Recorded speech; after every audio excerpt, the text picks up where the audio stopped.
So let me show you how to use THEaiTRobot. We'll add a new scene. I'll call it Master's Death, and I will copy paste some input. It's the morning. The robot enters the room of his master. He's real old and sick. The robot sees that his master is not doing very well this morning. He sits at the edge of his bed and takes his hand. Robot, I remember how you jumped on this bed when you were little. You were full of beans. Master, we both know I am dying. So I submit it. So now the THEaiTRobot tool uh, gets this input text, and the GPT-2 model hidden in it starts generating a continuation of this text. It all takes like half a minute, so I'll skip forward a bit, and we get the result.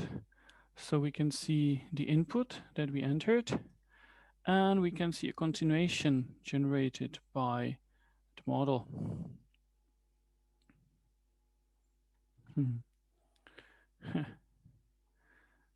Okay, it starts to be about some killing.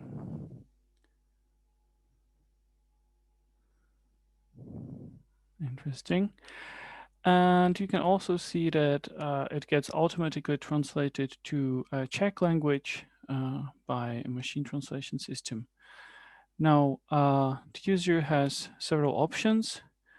One option is that if the user likes what is generated, so they can simply click continue, and well, it always generates 10 lines, so and then stops. So after clicking continue, it will generate another 10 lines.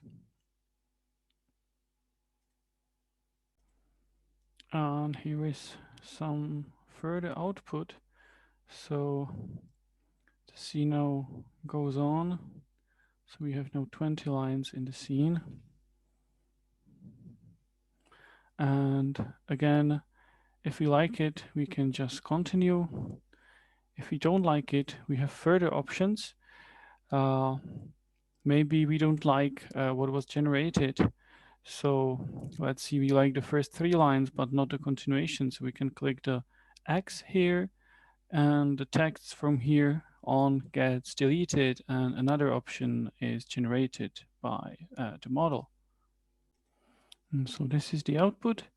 And the first 3 lines are kept, and the 4th line, now that's a new continuation.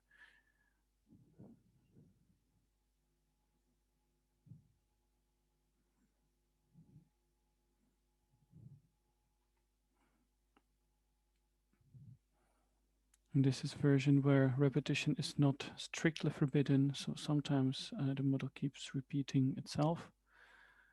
So maybe we can use the third option, which is to manually enter some input when we feel that we need to push the model in a different direction.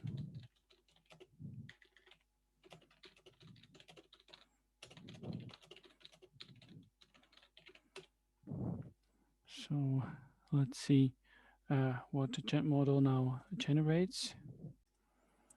So we do see what we saw before, and now there is the line that we entered.